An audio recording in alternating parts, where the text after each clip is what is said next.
విఘ్నేశ్వరాయ నమః. అందరికీ నమస్కారం అండి. నేను మీ Ratna. Welcome to our channel. అందరికీ శనీశ్వరుని ఆశీస్సులు ఉండాలని మనస్ఫూర్తిగా వేడుకుంటూ, ఈరోజు వైశాఖ బహుళ అమావాస్య, శనీశ్వరుని జన్మతిథి, అంటే శని భగవంతుని యొక్క పుట్టినరోజు అన్నమాట. శని జయంతి అంటుంటాం. సూర్య భగవానుడికి ఆయన సతి అయినటువంటి ఛాయాదేవికి కలిగినటువంటి సంతానమే శని భగవానుడు. అందుకే ఆయన్ను సూర్యపుత్రుడు, ఛాయాసుతుడు అని పిలుస్తాం. ఈ శని గ్రహం ఒక్కో రాశిలో దాదాపు 2.5 సంవత్సరాలు సంచరిస్తూ 12 రాశులను చుట్టుముట్టడానికి దాదాపు 30 సంవత్సరాలు పడుతుంది. ఇంత నిదానంగా సంచరిస్తాడు కాబట్టి ఈయనకు మందగమనుడు అనే పేరు ఉంది. ఈ రోజున స్వామివారికి ఇష్టమైనటువంటి కొన్ని కథల గురించి తెలుసుకుందాం. ముందుగా శని త్రయోదశి కథ గురించి తెలుసుకుందాం. స్థితి లయకారులు ఇద్దరికీ కూడా ఇష్టమైనటువంటి రోజుగా శని త్రయోదశి స్థిరపడింది. ఈ శని త్రయోదశి ప్రాముఖ్యతను మరింతగా వివరించేలా ఒక చక్కని కథ గురించి ఇప్పుడు మనం తెలుసుకోబోతున్నాం. ఒకానొక సందర్భంలో కైలాసాన్ని చేరుకున్నటువంటి నారదుడు పరమేశ్వరుని ముందు శని భగవాను గురించి పొగడ్డం మొదలు పెడతాడట. ఎంతటి వారినైనా ఆ శని ప్రభావం నుండి తప్పించుకోలేరు అంటూ చెప్తూ ఉంటాడు. ఆ మాటలను విన్నటువంటి పరమేశ్వరుడు బాగా విపరీతమైనటువంటి కోపంతో మండిపడతాడు. శని ప్రభావం ఎవరి మీద ఉన్నా లేకున్నా నా మీద మాత్రం పనిచేయదు నారద అంటూ హోంకరిస్తాడు. ఇక నారదుడు యథాప్రకారం ఆ మాటలన్నీ కూడా శని భగవానుడి వద్దకు తీసుకుని వెళ్ళి చెబుతాడు. నా ప్రభావం నుండి తప్పించుకోవడం ఎవరి తరమూ కాదు, ఇది సృష్టి ధర్మం అంటూ కోపగించుకొని భగవానుడు పరమేశ్వరుని పలానా సమయంలో పట్టి పీడించి తప్పకుండా ఆయన్ను పట్టి పీడిస్తానని చెప్పి శపథం చేస్తాడు. ఇక శని శపథం గురించి విన్నటువంటి పరమేశ్వరునికి ఏం చెయ్యాలో పాలుపోదు. ఆ శని మాట నెరవేరితే తన ప్రతిష్టకే భంగం కదా అని అనుకుంటాడు. అందుకే శని చెప్పిన సమయానికి అతన్ని కంటపడకుండా ఉండేందుకై భూలోకంలో ఉన్నటువంటి ఒక చెట్టు త్వరలో దాక్కుంటాడు. మర్నాడు కైలాసంలో ఉన్నటువంటి పరమేశ్వరుని చెంతకు శని భగవానుడు చేరుకుంటాడు. వినమ్రంగా తన ఎదుట నిల్చున్నటువంటి శనిని చూసి, నన్ను పట్టి పీడిస్తానన్నటువంటి నీ శబదం ఏమైంది అంటూ పరిహాసిస్తాడు పరమేశ్వరుడు. దానికి శనిదేవుడు, ప్రభు, ఈ ముల్లోకాలకు లైకార్డు అయినటువంటి నువ్వు పోయి ఆ చెట్టు త్వరలో దాక్కున్నావే, మరి అది నా ప్రభావం కాదంటారా? దీన్ని శని పట్టడం అనరా అని అంటాడు చిరునవ్వుతో శనిదేవుడు. శనిదేవుని మాటలు విన్నటువంటి పరమేశ్వరునికి విషయం అర్థమవుతుంది. ఈ రోజు నుండి శని త్రయోదశి నాడు ఎవరైతే నిన్ను అర్చిస్తారో వారు నీ అనుగ్రహంతో పాటుగా నా అభయానికి కూడా పాత్రుడు అవుతారు. ఇక నుండి నువ్వు శనేశ్వరుడు అనే పేరుతో కూడా చక్కగా ఈ లోకంలో వెలుగొందుతావు అంటూ శనిని ఆశీర్వదిస్తాడు పరమేశ్వరుడు. అప్పటి నుండి త్రయోదశి నాడు వచ్చే శనివారం రోజున భక్తులు నువ్వుల నూనెతో శనేశ్వరుని అభిషేకించి తమన్ని చూసి చూడనట్లుగా సాగిపోమంటూ స్వామిని వేడుకుంటారు. శని నుంచి తప్పించుకునేందుకు పరమేశ్వరుడు దాక్కున్నటువంటి ఆ స్థలమే ఆంధ్రప్రదేశ్లో ఉన్నటువంటి మందపల్లి అని ఓ నమ్మకం. ఇక శని భగవానుడు తన భార్యలను ఆరాధించడం వలన ఎక్కువగా ప్రీతి చెందుతాడట. శనిదేవునికి వరుసగా ద్వాజిని, కామిని, కంకాలి, కలహప్రియ, కటంకి, తురంగి, మహిషి, అజ అనేటటువంటి 8 మంది భార్యలు ఉన్నారని చెప్పబడుతుంది. పురాణాలు మరి శనిదేవుణ్ణి పూజించే ముందుగా అతని భార్యల పేర్లను కూడా తలుచుకుంటే స్వామివారు ఎంతో ప్రీతి చెందుతారట. ఇక శనివారం రోజు అయితే వారి పేర్ల మీద పూజలు చేయడం ఇంకా అత్యంత ఉపయోగకరంగా ఉంటుందని తెలుపబడింది. ఇక శనిదేవుని దృష్టి హానికరమైనది అని చెప్పి భావించడానికి అతని భార్య అయినటువంటి దామినితో జరిగిన సంఘటనతో మనకు అసలు శని భగవాని యొక్క దృష్టి ఎంతటి హానికరమో తెలుస్తుంది. మరి ఆ కథ ఏమిటో ఇప్పుడు మనం తెలుసుకుందాం. శని భగవానుడు చీకటి రంగుతో ఇనుముతో చేసిన రథాన్ని నడుపుతూ రాబందు వాహనదారుడై ఉంటాడని పురాణాలు చెబుతున్నాయి. తన చిన్ననాటి నుండి శని భగవానుడు శ్రీకృష్ణుడికి ఉత్తమమైనటువంటి భక్తుడి వలె ఉండేవాడు. కృష్ణుని యొక్క ఆశీస్సులు దొరక వరకు అధిక కాలం పాటు తపస్సును, ధ్యానాన్ని అనుసరించాడు కూడాను. తనతో పాటు కృష్ణుడిపై ఉన్నటువంటి ప్రేమ కూడా అంచెలంచెలుగా పెరుగుతూ ఉంటుంది. పెద్దవాడైన తర్వాత అతను చిత్రరథుని కుమార్తె అయినటువంటి దామిని వివాహం చేసుకుంటాడు. ఆమె దైవిక శక్తులు ఉన్నటువంటి స్త్రీగా చెప్పబడింది. అందంలోనే కాకుండా అత్యంత తెలివైనదిగా ఉండేది దామిని. ఆ విధంగా అనేక ఆలోచనల నడుమ ఒక పిల్లవాడికి తల్లిగా ఉండాలనే కోరికను బలంగా కలిగి ఆమె ఎప్పుడూ కూడా అదే విషయం గురించి ఆలోచిస్తూ ఉండేది. ఆ కోరికతోనే శనిదేవుణ్ణి సమీపించగా ఆ సమయంలో శ్రీకృష్ణుడి ధ్యానంలో ఉంటాడు శనిదేవుడు. ఆ ధ్యానం నుండి బయటకు రావడానికి కూడా శనిదేవుడు ఇష్టపడలేదు. అప్పటికీ ఆమె అతన్ని ధ్యానం నుండి మేల్కొల్పాలనే ప్రయత్నం చేస్తూ ఉంటుంది. కానీ ఆమె ప్రయత్నాలన్నీ కూడా వ్యర్థమవుతాయి. అయితే శని భగవాను యొక్క ప్రవర్తనతో బాధపడినటువంటి దామిని తాను మాట్లాడాలని కోరినప్పుడు ఆమెను చూడనటువంటి కారణాన అతని ఎదురుగా నిలబడి ఎవరు చూసినా నిన్ను వారు నాశనం కాబడతారు అని చెప్పి శనిదేవుణ్ణి శపిస్తుంది. ఆమె తరచుగా అడిగినటువంటి అభ్యర్థనను నిర్లక్ష్యం చేసిన కారణాన అతని దృష్టి ప్రజలకు ఎల్లప్పుడూ కూడా ప్రతికూల ప్రభావాలను తీసుకొస్తుందని చెప్పబడింది. క్రమంగా శనిదేవుడు ఎవరిని చూస్తే ఆ వ్యక్తి కొన్ని క్లిష్టమైనటువంటి సమస్యలను ఎదుర్కోవలసి వస్తుందని ఆమె శపిస్తుంది. ఇక శనిదేవుడు ధ్యానం నుండి కళ్ళు తెరిచినప్పుడు తన భార్య చిరాకు కోపాన్ని గమనించి ఆమెకు క్షమాపణ చెప్పాలని ప్రయత్నిస్తాడు. క్రమంగా ఆమె దానిని అర్థం చేసుకుని శాపం ఇచ్చినందుకు విచారం వ్యక్తం చేసినప్పటికీ శాపం యొక్క ప్రభావాలను రద్దు చేయగలిగినటువంటి శక్తి ఆమెకు లేని కారణంగా ఆ శాపం అలాగే కొనసాగించబడింది. అయినప్పటికీ కాబట్టి తన భక్తులను ఎప్పుడూ కూడా రక్షించాలనే కారణంగా వారిని చూడకుండా ఎల్లప్పుడూ శని భగవానుడు తలదించుకునే ఉండాలని నిర్ణయించుకుంటాడు. ఆయన్ను అతన్ని ఎదురుగా చేరి చూడటం మానవ తప్పిదమే అవుతుంది, కానీ శనిదేవుని తప్పు కాజాలదు అని చెప్పబడింది. కాబట్టి నవగ్రహ ఆరాధన చేసే సమయంలో కూడా తలదించుకునే ఆరాధించవలసిందిగా సూచించడం జరుగుతుంది. ఇక ఈ రోజున తప్పకుండా వినవలసినటువంటి కథల్లో పిప్పలాదుని యొక్క కథ ఒకటి. పిప్పలాదుడు కౌశిక మహర్షి కుమారుడు. కౌశికుడు తన కుమారుణ్ణి పోషించలేక ఒకనాడు అడవిలో విడిచిపెట్టి వెళ్ళిపోతాడు. తల్లిదండ్రుల ప్రేమకు దూరమైనటువంటి ఆ పిల్లవాడు అక్కడ ఉన్నటువంటి రావి చెట్టు నీడలో తలదాచుకుంటూ ఆ చెట్టు పండ్లు తింటూ అక్కడి దగ్గరలో ఉన్నటువంటి చెరువులోని నీళ్లు తాగుతూ కాలం గడుపుతూ ఉంటాడు. ఆ కారణంగానే ఆ పిల్లవాడికి పిప్పలాదుడు అనే పేరు వస్తుంది. ఆ పిల్లవాడి పరిస్థితి బాగా బాధ కలిగించడంతో నారద మహర్షి అతని దగ్గరికి వస్తాడు. ఓం నమో భగవతే వాసుదేవాయ అనేటటువంటి ద్వాదాక్షర మంత్రాన్ని ఉపదేశిస్తాడు. ఆ నామం అతని జీవితానికి వెలుగును చూపిస్తుందని చెప్పి అక్కడి నుండి వెళ్ళిపోతాడు నారదుడు. ఇక పిప్పలాదుడు అనుక్షణం కూడా ఆ మంత్రాన్ని జపిస్తూ మహర్షిగా మారిపోతాడు. ఆ తర్వాత పిప్పలాదుని కలిసిన నారద మహర్షి ఆయన సాధించినటువంటి తపోశక్తిని గురించి ప్రస్తావిస్తూ అభినందిస్తాడు. ఇక పిప్పలాదుడు బాల్యంలో తాను కష్టాలు పడడానికి అసలు కారణం ఏమిటని నారద మహర్షిని ఆయన గురించి అడుగుతాడు. శనిదేవుడే అందుకు కారణమని నారదుడు చెప్పడంతో ఆ మహర్షి ఆగ్రహ వేషాలతో శనిదేవుని గ్రహమండలం నుండి కిందకు లాగి బాల్య దశలో ఎవరిని పీడించవద్దని చెప్పి హెచ్చరిస్తాడు. ఇంతలో దేవతలందరూ కూడా అక్కడికి చేరుకొని పిప్పలాదుడికి నచ్చ చెబుతారు. ఆయన శాంతించి శనిదేవుణ్ణి తిరిగి గ్రహమండలంలో ప్రవేశపెడతాడు. అందుకు సంతోషించినటువంటి బ్రహ్మదేవుడు శనివారం రోజున ఎవరైతే పిప్పలాద మహర్షి నామాన్ని స్మరిస్తారో వారికి శనికి సంబంధించినటువంటి దోషాలు బాధలు ఉండవంటూ వరాన్ని ఇస్తాడు. అందువలన శని దోషంతో బాధలు పడుతూ ఉండేవారు పిప్పలాద మహర్షి నామాన్ని స్మరించడం వలన వారికి ఆశించినటువంటి ఫలితం కనిపిస్తుందని పురాణాలు చెబుతున్నాయి. ఇక ఇప్పుడు పిప్పలాద యొక్క వృత్తాంతం గురించి తెలుసుకుందాం. సూత మహర్షులు వారు సౌనకాది మునులతో ఇలా చెబుతున్నారు. మునులారా, రుద్రుని అవతారమైనటువంటి పిప్పలాదుని చరిత్రను చెబుతున్నాను వినండి. పూర్వం బ్రాహ్మణుడు మహాశైవుడు, గొప్ప ప్రతాపం కలవాడు. భృగువంశంలో జన్మించిన వాడైనటువంటి దదాజీ అనే మహర్షి ఉండేవాడు. ఆయన చవనపుత్రుడు.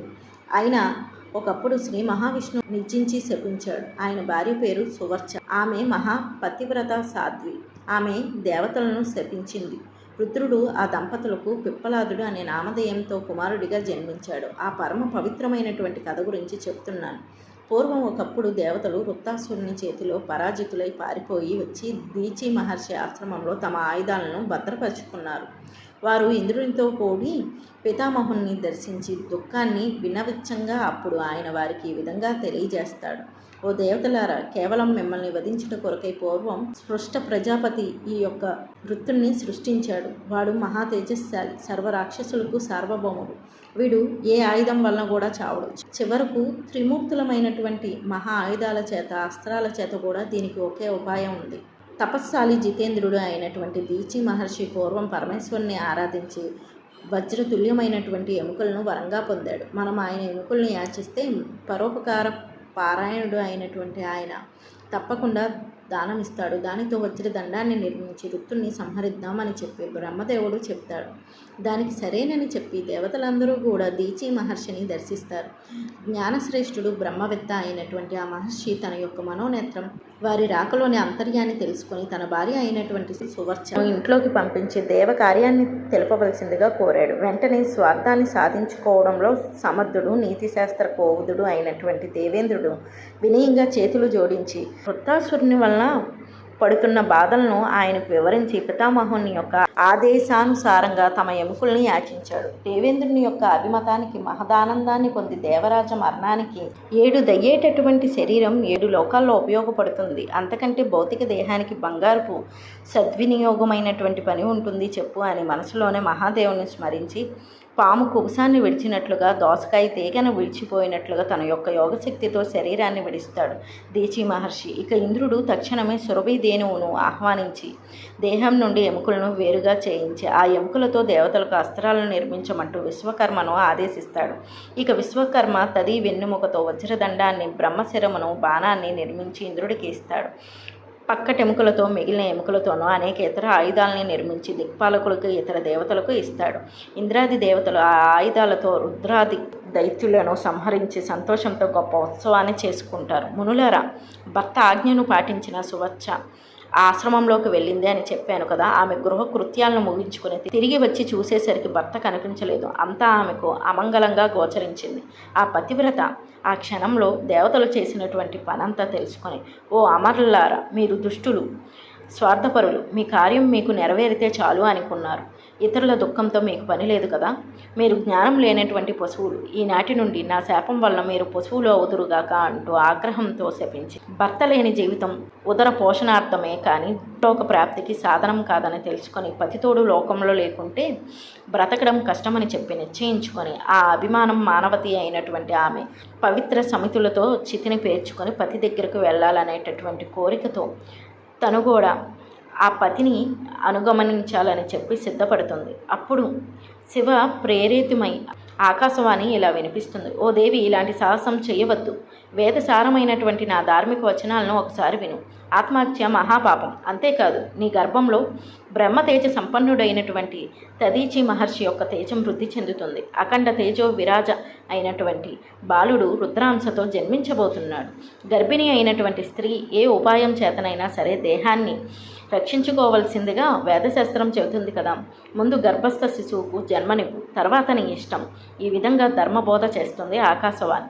ఆకాశవాణి పలుకులకు విస్మృతురాలై బాలుడు ఉదయించబోతున్నాడు అని చెప్పి ఆనందించి సువచ్చ దేవి నెలలు నిండగానే రాతితో తన బాలుడు ఉదయించబోతున్నాడని చెప్పి తెలుసుకొని రాతితో తన గర్భాన్ని చీల్చుకుంటుంది. ఆ గర్భం నుండి రుద్రుడు తన తేజస్సుతో దిక్కులను ప్రకాశింపజేస్తూ బాలుని రూపంలో ఉదయిస్తాడు. ఆ తల్లి బాలుణ్ణి సుందర రూపాన్ని, దివ్య తేజస్సును, ఇతర లక్షణాలను చూసి రుద్రుడని గుర్తించి ప్రీతితో ఇలా పలుకుతుంది. ఓ పరమాత్మ, ఈ రావి చెట్టు మొదట్లో నీవు జన్మించావు.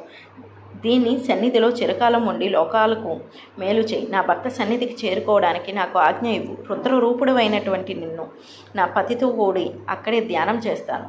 ఈ విధంగా పలికి ఆమె సమాధిని పొంది భర్త సాన్నిధ్యాన్ని చేరుకుంటుంది. అంతలో సమస్తమైనటువంటి దేవతలందరూ కూడా అక్కడికి వచ్చి ఆ బాలుని స్తుతించి ఆశీర్వదిస్తారు. పితామహుడు ఆ బాలునికి యథావిధిగా సంస్కారాలను చేసి పిప్పలాదుడు అని నామకరణం చేసి మమ్మల్ని అనుగ్రహింపవలసింది అంటూ ఆ బాలరుద్రుని ప్రార్థిస్తారు. ఆ విధంగా కాలక్రమంలో ఆ బాలుడు పెరిగి పెద్దవాడి సమస్త విద్యలను నేర్చి అనారణ్య మహారాజు కుమార్తె అయినటువంటి పద్మాదేవిని వివాహమాడి ఆమె యందు తనతో సమానమైనటువంటి 10 మంది పుత్రులకు జన్మనిస్తాడు. ఇక పిప్పలాదుడు లోకంలో సర్వులు అనివార్యంగా శని బాధపడుతూ ఉన్నాడని చెప్పి తెలుసుకొని బాలులకు కానీ బాలికలకు కానీ వారికి 16 సంవత్సరాల ప్రాయం వచ్చే వరకు మానవులకు శని బాధలు లేకుండా శనిని శాసించి మహా ఉపకారం చేశాడు. గ్రహరాజు అయినటువంటి శని పీడాకారుడే అయినా శంకర భక్తులైన వారి జోలికి అసలు రాడు. కౌశికుడు, పిప్పలాదుడు, కాది ఈ ముగ్గురు మహర్షులను ఎవరైతే స్మరిస్తూ ఉంటారో వారికి ఉన్నటువంటి శని బాధ అన్నీ కూడా నిస్సందేహంగా తొలగిపోతాయి. శనిపీడ ఒక్కటే కాదు, అన్ని గ్రహాల దోషాలు తొలగిపోతాయి. ఇది దీచి పిప్పలాదుని యొక్క వృత్తాంతం. ఈరోజు తప్పకుండా వినవలసినటువంటి కథల్లో ఈ కథ ఒకటి. ఇక ఇప్పుడు పద్మ పిప్పలాదుని యొక్క చరిత్ర గురించి తెలుసుకుందాం. ఒక రోజున పిప్పలాద మహర్షి లోక సంచారంలో ఒక గంధర్వుడు గంధర్వ స్త్రీలతో కూడి వనవిహారం చేసి జనకేలి ప్రచారిస్తూ ఉండగా చూసి కామమోహితుడు అవుతాడు. అప్పటి నుండి మనసును తపస్సు మీద లగ్నం చేయలేక వివాహం చేసుకోవాలనే నిర్ణయానికి వస్తాడు. ఆ విధంగా ఒక రోజున పుష్పభద్ర నదిలో స్నానం చేస్తూ ఉన్నటువంటి పద్మ అనేటటువంటి యవనవతి అయినటువంటి సుందరాంగిని చూస్తాడు. అతనిలో ఉన్నటువంటి కోరిక అధికమై సమీపంలో ఉన్నటువంటి చెలికత్తెలను వివరాలు అడుగుతాడు. వారు ఆమె అనర్యుని కుమార్తె అయినటువంటి పద్మ అని అనేక మంది రాజకుమారులు ఆమెను పెళ్లి చేసుకోవాలని ఉవ్విళ్ళు ఊరుతున్నారని ఆయనతో చెబుతారు. వెంటనే పిప్పలాదుడు శివపూజ చేసి రాజ్యసభకు వెళ్ళి సన్మానాలు అందుకొని అతిథి పూజలో భాగంగా రాకుమార్తె అయినటువంటి పద్మను భార్యగా తనకి ఇచ్చి వివాహం జరిపించమని కోరాడు. ఇవ్వకుంటే నీ ఐశ్వర్యాన్ని క్షణంలో భస్మం చేసేస్తానని చెప్పి చెబుతాడు. ఆ ముని తేజస్సుకు అక్కడ వారందరూ కూడా భయభ్రాంతులు అవుతారు. వృద్ధుడైనటువంటి పిప్పలాదునికి సుకుమారి సుందరి అయినటువంటి ఆ కుమార్తెను భారీగా ఇవ్వడం ఇష్టం లేక రాజకుటుంబం అంతా రోధిస్తుంది. దిక్కుతోచక రాజగురువును రాజపురోహితుని పిలిపించి విషయాన్ని ఆయనకు చెప్పి కర్తవ్య ఉపదేశం చేయవలసిందిగా కోరతారు. వారిద్దరూ కూడా రాజుతో, రాజా, ఒకరికొకరై సర్వనాశనం అయ్యే సందర్భంలో వాడిని విడిచి సర్వమును రక్షించుకోవాలి కదా, ఇది వేద ధర్మం అంటూ హితవు చెబుతారు. వేద విధులైనటువంటి ఆ బ్రాహ్మణులు చెప్పిన తర్వాత అనర్యునుడు తన కుమార్తె అయినటువంటి పద్మను అలంకరించి ఆ మహర్షికి ఇచ్చి వివాహం జరిపి తన కుటుంబాన్ని, సంపదను, రాజ్యాన్ని రక్షించుకుంటాడు. ఇక ఆ తర్వాత పిప్పలాదుడు అరణ్యంలోకి తన ఆశ్రమానికి తీసుకుని వెళ్తాడు. ఆ ముని జపతపాలకు, ధ్యానానికి, ధర్మానుష్ఠానికి, తపస్సుకు అవసరమైనటువంటి పరిచర్యలను, సేవలను చేస్తూ త్రికరణ శుద్ధిగా భర్తని సేవిస్తూ ఆయనకు ఎలాంటి లోటు రాకుండా ఆశ్రమ జీవనం సాగిస్తూ ఉంటుంది పద్మ. భర్త మనసెరిగి మసులుకుంటూ ఉండేది. అన్యోన్యంగా ఆనందంగా ఉంటూ ఉండేవారు.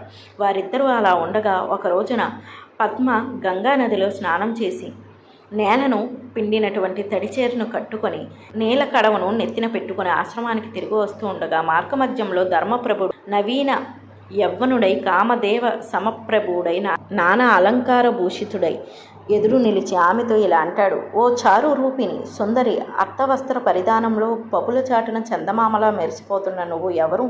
జారిపడుతూ ఉన్నటువంటి నీటి బిందువులతో కూడి స్నానం చేసినటువంటి నీ కులుకులు చక్కగా ఉన్నాయి. నీ పేరులో ఏ అక్షరాలు సార్థకాన్ని పొందాయో కానీ నిన్ను కన్న తల్లిదండ్రులు నిజంగా ధన్యులే. ఆ విధంగా ధర్ముని పలుకులను పద్మ లోకాచారంగా ముక్తసరిగా సమాధానం చెబుతుంది. దానికి ధర్ముడు నవ్వి ఇలా అంటాడు. ఓహో, ఆ నెరసాని వెంట్రుకలు కలవాడు, ముడతలు పడినటువంటి శరీరం కలవాడైనటువంటి పిప్పలాదుడు అనే భర్త వనమంతా వెన్నెలు విరిసినట్లుగా కన్నుల పండుగగా ఉన్నటువంటి నువ్వెక్కడ? పండుకోతి వంటి ఆ పిప్పలాదుడు ఎక్కడ? నీ సౌందర్య రాజపుచితం తపస్సు చేసుకునే ఆ మునికి ఇంత అపురూప సౌందర్య రాశి భారీగా అక్కర్లేదు. నేను రాజశ్రేష్ఠుడు. ఆ ముసలివాణ్ణి వదిలే నాతో పాటు రా.